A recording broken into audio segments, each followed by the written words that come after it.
এই মাদ্রাসাকে পুনর্জীবিত করার জন্য পাগড়ি আছে, পাঞ্জাবি আছে, লম্বা নামাজ পড়ে না, এই মাদ্রাসার অবস্থা হয়েছে,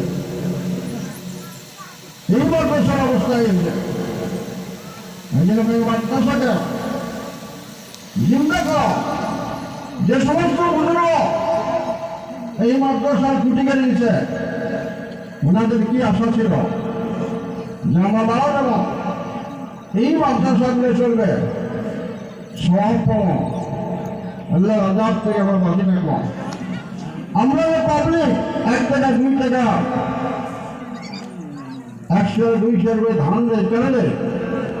ফলো করে নাজাতের জন্য, ফলো করে যাতে আল্লাহ জাহান্নামে না যায়। কিন্তু আজকে দেখা যায় চালা হয় মাদ্রাসা পড়া নাই, মাদ্রাসার ছাত্র নাই। আমি আপনাদের কাছে অনুরোধ করলাম, আমরা সিনিয়র মানুষ হিসেবে, সিনিয়র আলেম হিসেবে, মুরব্বী হিসেবে এই জায়গা 500 কোটি মাদ্রাসার মেহরবানি আছে, 500 কোটি মেহরবানি সরকারি আছে।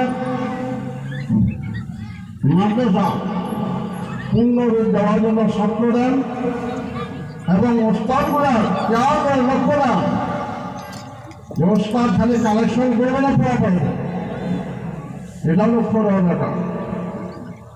আমরা ছাত্র দেওয়ার জন্য রাজ দিয়েছি, ছাত্র যেন মাদ্রাসা পূর্ণ পর্যায়ে উন্নতি আমলগুলো হয়। কথাটা অনেকের ভালো লাগবে, অনেক করে ভালো লাগবে। টিচার নিজের আগুনে মানুষ ঠিক হয় না, টিচার নিজের আগুনে মানুষ ঠিক হয় না। কেন মাদ্রাসা অবস্থায় লোক মাদ্রাসা কেন বানিয়েছে?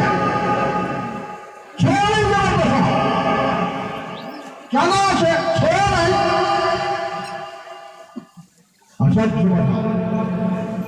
এটা পাবলিকের কর, মূল শিক্ষক বলব, মূল কমিটি বলব, 10 টাকা কেন আলাদা না? প্রত্যেকটা মানুষের দিয়েছে মাদ্রাসা, কে চালে যাবে? মেয়ে মানুষের চালাবে, পর্দার আওয়াজ হয়ে চালাবে। এই জন্য অনুরোধ, এই মাদ্রাসা যাতে পূর্ণ রূপ পায়, মাদ্রাসা যাতে ছাত্র ভর্তি হয়, লেখাপড়া সুন্দর হয়, কমিটি লেভেলে, প্রস্তাব লেভেলে, অন্তত এই গানের প্রত্যেকটা মুরব্বী জুয়ান সকলের কাছে একদম সবিনয় অনুরোধ, মাদ্রাসা দিকে লক্ষ্য দেন, মাদ্রাসা থেকে আপনার চিন্তা করেন।